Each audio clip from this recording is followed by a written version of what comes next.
받은 은혜에 반응하라. 받은 은혜에 반응하라 라는 제목으로 말씀을 함께 나누겠습니다. 누군가 믿음이 무엇이냐라고 물으면 믿음이 이것이다 라고 정확하게 정의 내리기가 매우 어렵습니다. 믿음이 무엇인지 몰라서 정의 내리기 어려운 것이 아니라 믿음을 다양하게 표현할 수 있기 때문에 한마디로 개념 정리하기가 매우 어렵다는 것이지요. 우리가 성경을 보아도 믿음에 대한 다양한 해석, 다양한 내용들이 나옵니다. 히브리서만 보더라도 믿음은 바라는 것들의 실상이요 보지 못하는 것들의 증거다라는 말씀이 나옵니다. 이 말씀을 보면 믿음은 현실로 나타나지 않았지만 이제는 하나님께서 곧 현실로 나타나게 하실 것을 먼저 믿는 그것이 믿음이구나.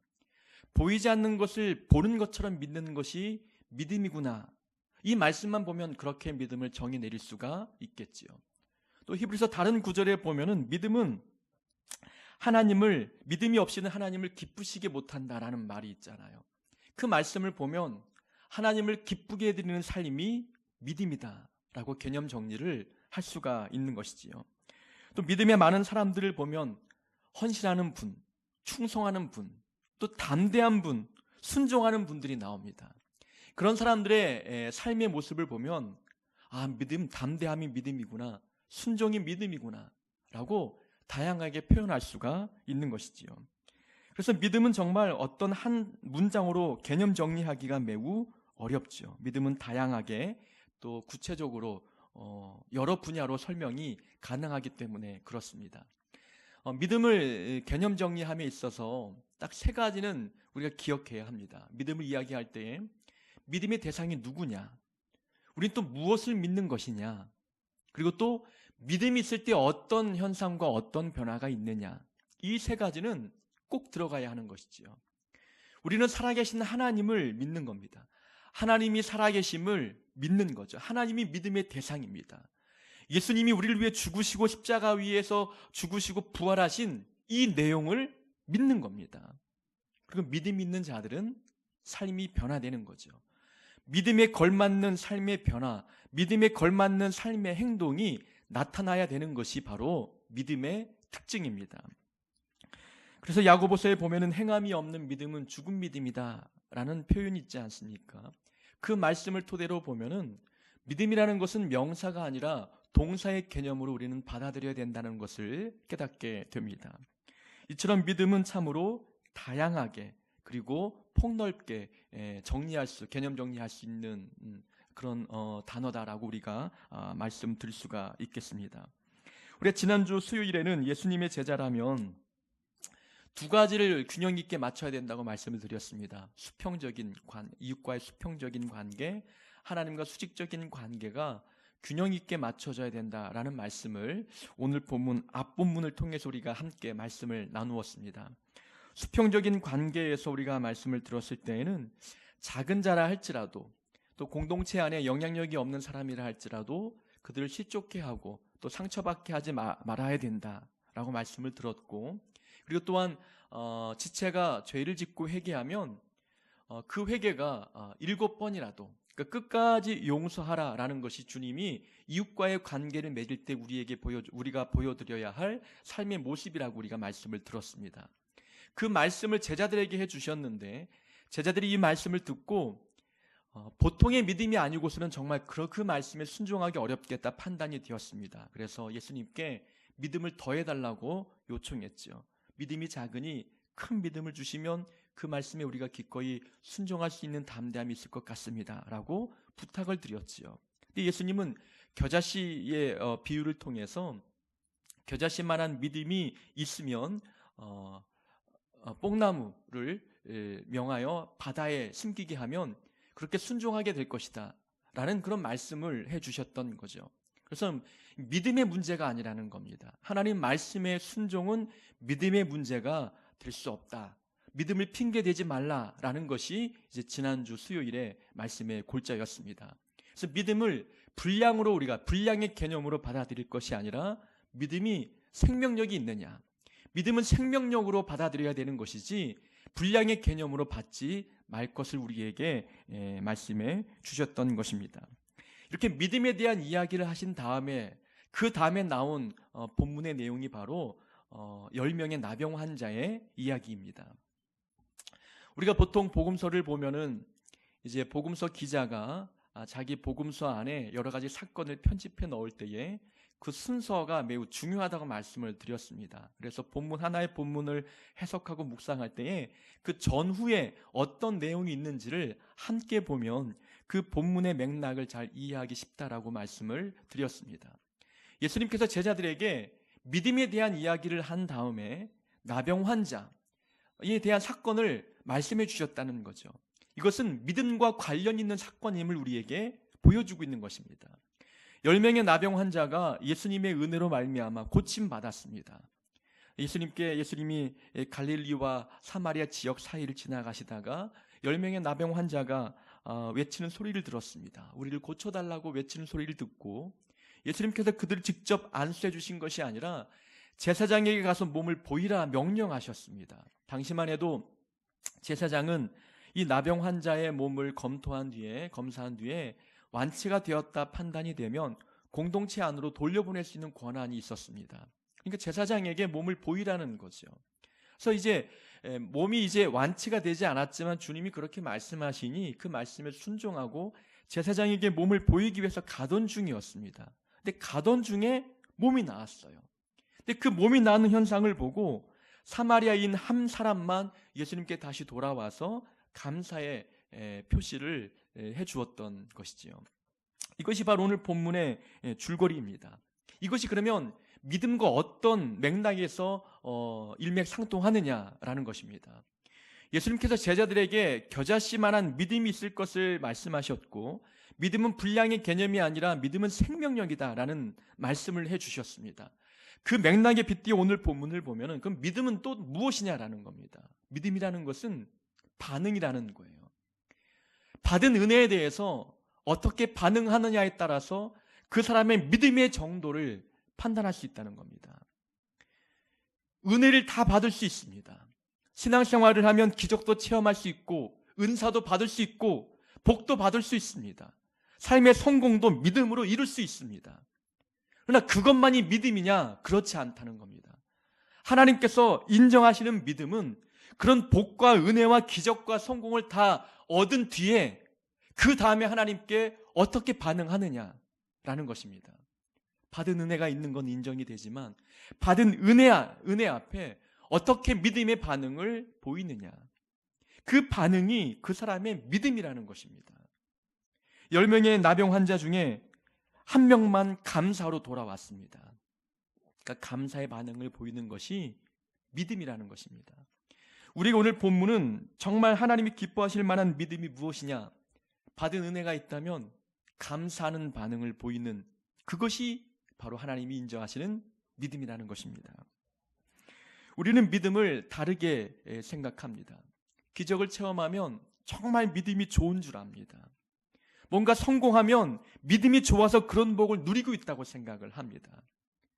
근데 믿음이라는 것은 오늘 본문을 통해서 말씀을 하지만 성공의 자리에 오른 그 뒤에 하나님께 어떻게 반응하느냐, 기적을 체험한 뒤에 하나님께 어떻게 반응하느냐, 그리고 또다시 우리가 원치 않는 결과를 만났을 때에 또 다르게 또 실패를 경험할 때에 그 다음에 보여지는 반응이 무엇이냐에 따라서 믿음이 있느냐 없느냐 판단할 수 있는 것입니다.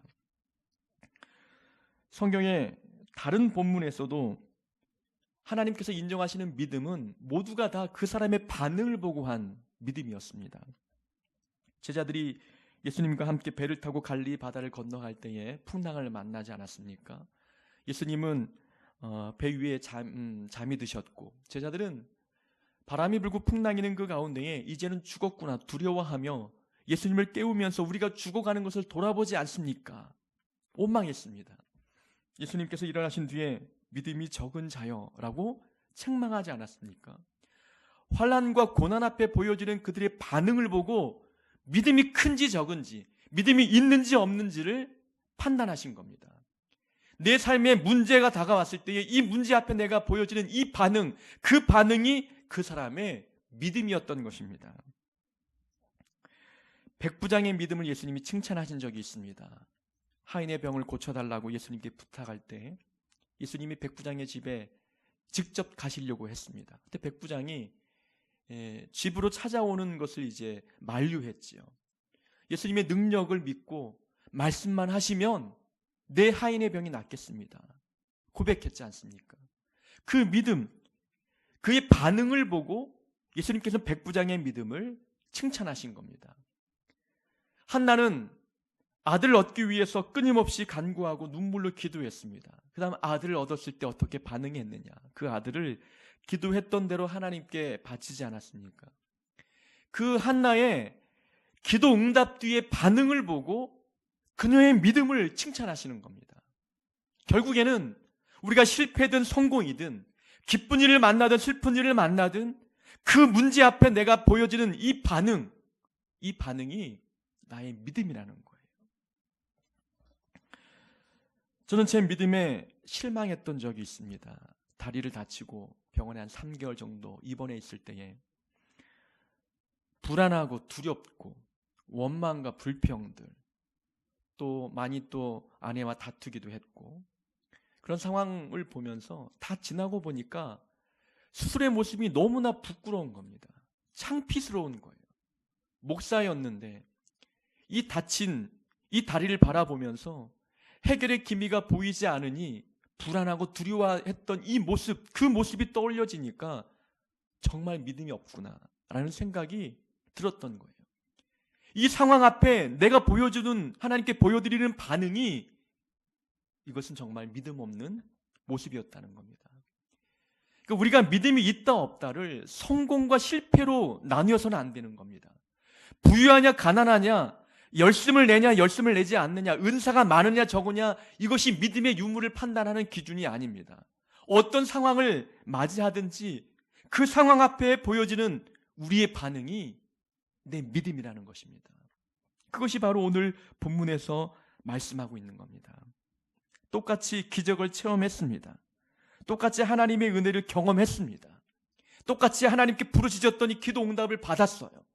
그런데 감사의 반응을 보이는 사람은 한 명뿐이었습니다. 그 모습, 돌아와 감사하는 그 영혼을 향해서 내 믿음이 너를 구원하였느니라 라고 주님이 말씀하지 않습니까? 영혼의 구원을 얻을 수 있는 믿음은 이 사마리아인 한 사람뿐이었습니다.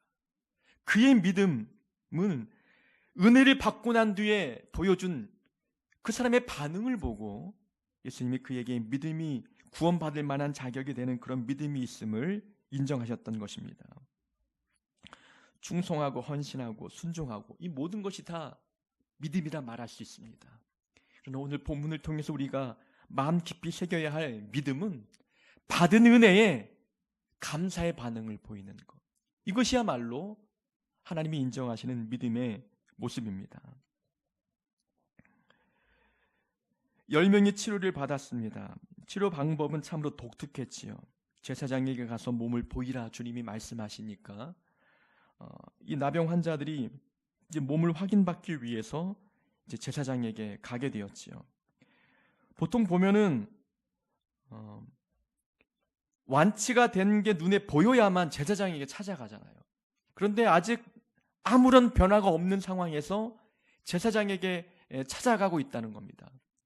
이제 가던 중에 몸이 나았어요. 근데 왜 한 명은 돌아오고 9명은 가정으로 돌아갔느냐라는 것입니다. 왜 믿음의 반응을 사마리아인만 보여주었고 나머지 9명은 믿음의 반응인 감사를 표현하지 않았느냐, 어디에서 이 차이점이 드러났느냐라는 것입니다. 우리가 이 10명 중에 한 사람이라면 제사장에게 몸을 보이기 위해서 가던 중에 몸이 나았어요. 근데 사마리아인은 이 치유의 능력이 예수님의 말씀 때문이라는 것을 인정했던 겁니다. 우연으로 여기지 않았다는 거예요. 이 치유의 배후에는 하나님이 계심을 믿었던 것입니다. 그러니 하나님께 영광을 올려드리고 예수님께 찾아와 감사를 표현했던 것입니다. 나머지 9은 이 치유의 능력이 누구에서부터 왔는지 기억하지 못하는 겁니다. 대부분의 사람들은 받은 은혜가 있지만 그 은혜를 내 노력과 내 땀 흘림의 결과로 받아들이기도 하고 때로는 우연으로 여기기 쉽습니다. 우연으로 여기면 감사가 나오지 않는 거예요. 내 삶에 벌어지는 모든 상황들을 우연으로 여기지 아니하고 이 모든 은혜의 결과 그 배후에는 하나님의 능력이 있다. 하나님의 은혜가 있었다. 주님의 능력 덕분이라고 하는 이런 인정이 있어야만 하나님께 영광 올려드리고 감사의 반응이 나올 수 있는 것입니다. 이것은 하나님이 하신 일이야. 하나님의 은혜 덕분이야. 하나님께서 부족한 나를 통해서 일하신 결과야. 은혜를 받을 자격이 없지만 하나님께서 내 가정과 내 삶에 이런 은혜를 부어주신 거야. 하나님이 하신 거야.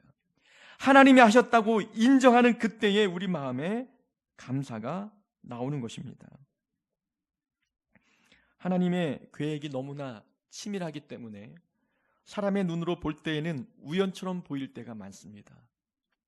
또 그런 상황들이 다른 사람 삶에도 일반적으로 나타나니까 그렇게 그저 내 삶에도 그들처럼 동일하게 그냥 우연히 그렇게 결과가 나타났겠지 라고 생각을 해버리는 거예요. 시간이 어느 정도 흘렀기 때문에 문제가 해결이 되고 그렇게 내가 노력하고 누군가의 도움을 받았기 때문에 내 마음에 그렇게 고민되었던 부분들이 풀린 게 아닐까 그렇게 생각을 해버리고 있다는 것입니다. 감사는 하나님이 하신 일임을 인정할 때 나오는 겁니다. 정말 하나님이 하신 일임을 믿음으로 반응할 때에만이 감사가 나오는 거예요. 내게 벌어진 은혜의 사건을 우연으로 여기지 않아야만 어떤 은혜의 상황에서도 감사의 반응이 나올 수가 있는 것입니다. 나병 환자들은 격리 생활을 해야만 했습니다. 그래서 유대인과 사마리아인은 서로 상종치 않는 관계였지만 오늘 본문에 보니까 10명의 나병 환자 중에는 사마리아인이 1명 포함이 되어 있었어요.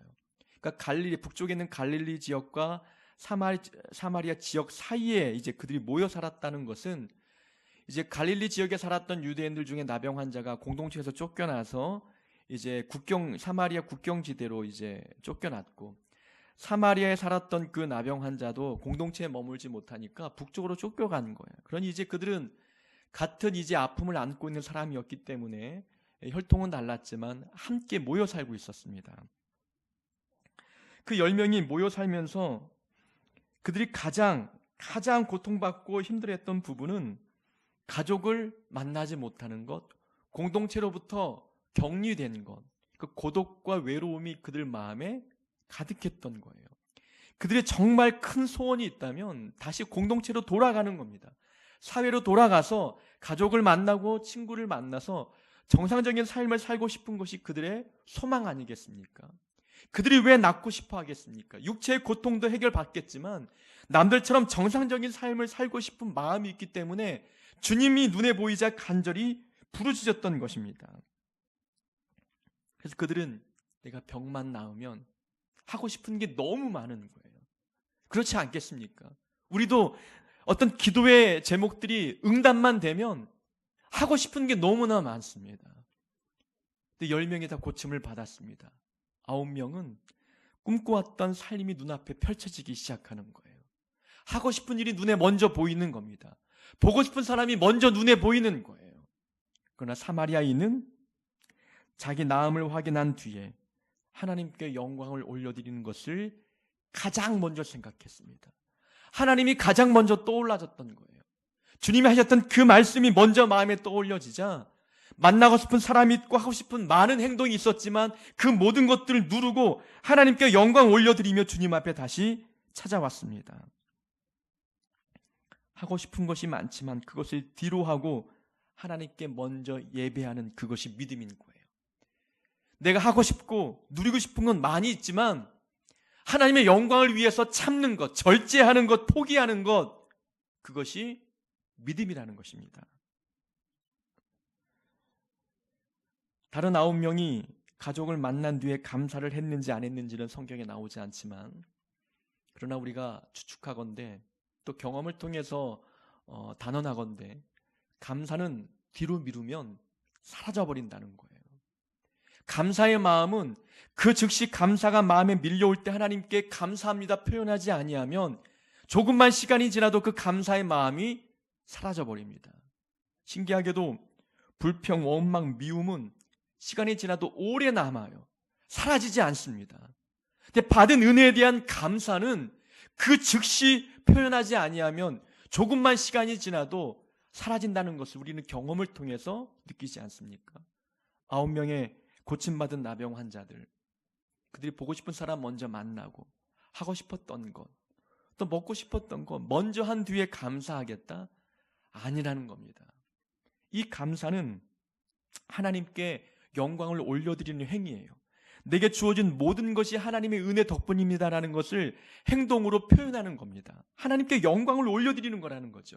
그럼 하나님께 영광을 올려드리는 것을 가장 싫어하는 자가 누구겠습니까? 사단인 거예요.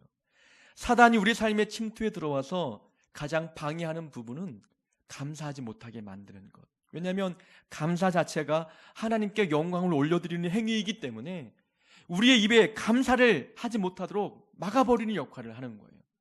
그래서 감사를 뒤로 미루면 그 마음에 의심이 침투하고 불평과 원망과 불만족이 침투하는 거예요. 사단이 감사하지 않았던 그 사람의 마음에 그 마음을 그냥 두지 않는 겁니다. 그래서 감사는 자기가 하고 싶은 것을 다 누르고 먼저 하나님께 영광을 올려드려야만 그 감사가 제대로 하나님께 전달이 되는 것입니다. 우리는 무엇인가 문제가 해결이 되면 감사부터 해야 되는데 그 다음 것을 봐요. 그 위의 것을 봅니다. 더 나은 것을 기대합니다. 그래서 감사가 자꾸 뒤로 밀려지는 겁니다. 삶에서 이 문제만 해결이 되면 좋겠는데 그 문제가 해결이 되면 또 그 위의 것을 또 보게 되는 것입니다. 또 해결이 되면 그 위의 것을 보면서 감사는 점점 밀려나고 그러다 보니 사단이 그 마음에 만족하지 않는 그 마음을 심어놓는 겁니다. 의심과 불평과 욕심이 그 마음에 뿌리내리게 된다는 것을 경험하게 되는 것이지요. 믿음이 좋은 사람은 감사를 뒤로 미루지 않습니다. 받은 은혜가 있다면 그 즉시 감사합니다. 하고 싶은 건 많지만 그것을 누르고 하나님께 영광 올려드리는 일들을 가장 먼저 한다는 것입니다. 그래서 믿음 있는 사람들이 예배가 삶의 중심에 놓여 있는 겁니다. 하나님께 감사기도 드리는 것을 삶의 중심에 놓는 자들이 믿음 좋은 자들의 모습입니다. 예수님께서 죽은 나사로를 살리기 위해서 하나님께 기도하셨습니다. 기도의 내용을 보면은 아버지여 내 말 들으신 것을 감사합니다 라고 기도했지 않습니까? 예수님의 감사는 결과가 나타나지 않았는데도 하나님께 드린 감사였습니다. 이렇게 결과를 보고 하는 감사도 우리는 힘든데 예수님은 결과를 보기 전에도 먼저 감사했다는 겁니다. 하나님께 영광을 먼저 올려드렸다는 거예요. 우리는 그 정도는 아니더라도 받은 은혜가 있다면 감사를 뒤로 미루지 말고 그 즉시 감사하는 믿음의 반응이 우리에게 있어야 하는 것입니다. 감사는 뒤로 미루지 말아야 합니다. 뒤로 미루지 않는 그 감사의 행위가 바로 하나님이 우리에게 원하시는 믿음의 모습입니다.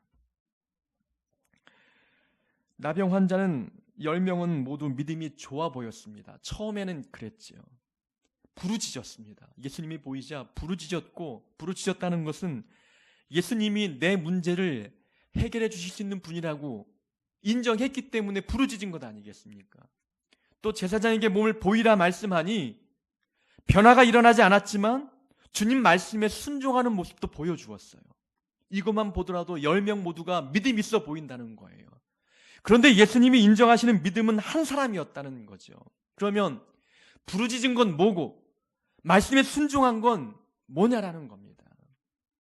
우리는 돌아오지 않은 9명을 바라보면서 부르짖었다고 해서 정말 믿음이냐, 순종했다고 해서 정말 하나님께서 인정하실 만한 믿음이냐 장담할 수 없다는 거예요.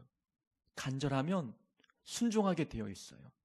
내 문제가 해결이 안 되면 해결될 때까지 어떤 문제, 어떤 일에서도 순종하고자 하는 그런 열정이 사람들에게는 있다는 겁니다. 내 문제가 해결이 되면 이것조차 이 말씀에 내가 순종 못하겠느냐? 그것이 우리의 마음 아니겠어요? 사람의 마음, 간절하면 부르짖고 간절하면 순종하는 거예요. 그런데 그 다음이 문제라는 것입니다. 돌아온 사마리아인 한 명은 문제를 해결받기 전의 모습과 문제를 해결받은 후의 모습이 동일했습니다. 그러나 9명은 문제를 해결받을 때까지는 순종했고 충성했고 부르짖었고 믿었습니다. 그러나 문제를 해결받고 난 뒤에는 그 모습이 다 사라지고 말았다는 거예요. 문제를 해결받기 전과 해결받은 후의 모습이 달랐다는 것. 이 모습을 하나님께서는 인정하지 않는 겁니다. 그러면 그 전에 부르짖었던 것, 그 전에 순종했던 것, 그것은 어떤 자기의 목적을 이루기 위한 수단이었다는 거죠. 믿음이 수단이고 기도가 수단이 되어야 되겠느냐라는 겁니다. 우리는 문제를 해결받은 뒤에 그 모습이 문제를 해결받기 전에 이 믿음의 모습과 동일해야 되는 겁니다. 사마리아인은 우리에게 그 모습을 도전하고 있는 겁니다. 믿음이라는 것은 문제 받기 전과 후의 모습이 일치되는 것. 이것이 믿음인 겁니다.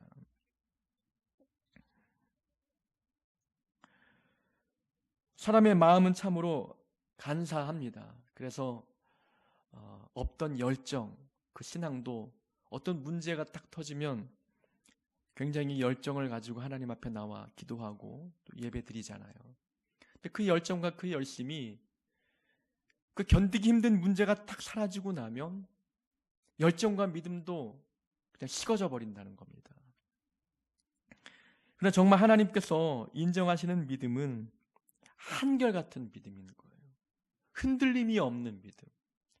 기뻐도 교만하지 않고 슬픈 일을 만나도 좌절하지 않고 그렇게 늘 탄탄하게 한결같이 하나님 앞에 동일한 모습을 보이는 그것이 믿음이라는 것입니다. 그래서 문제를 해결받기 전과 후의 모습이 동일한 그런 믿음이 우리 안에 있기를 원합니다. 믿음의 좋고 나쁨을 우리가 판단할 수 없지만 그러나 받은 은혜에 반응하는 모습을 보면 그래도 나름대로 우리는 믿음이 있는지 없는지 가늠해 볼 수 있습니다. 적어도 내 자신은 내 모습을 바라볼 때 문제에 반응하는 내 반응을 바라보면서 내 믿음의 정도를 측정해 볼 수 있다는 것입니다. 우리가 바라건대 은혜를 받았으면 감사의 반응을 보이는 자들, 또 원치 않는 결과를 만났어도 믿음의 반응을 보이는 자들이 되어야 합니다. 이 반응을 통해서 우리의 믿음이 증명되기 때문에 그렇습니다. 내 삶에 벌어진 많은 은혜가 있다면 하나님이 일하셨음을 인정하고 감사의 반응을 보입시다. 감사를 뒤로 미루지 말고 그리고 은혜 받기 전과 후의 모습이 동일하고 한결같은 그런 모습이 우리 안에 있기를 주의 이름으로 축원합니다.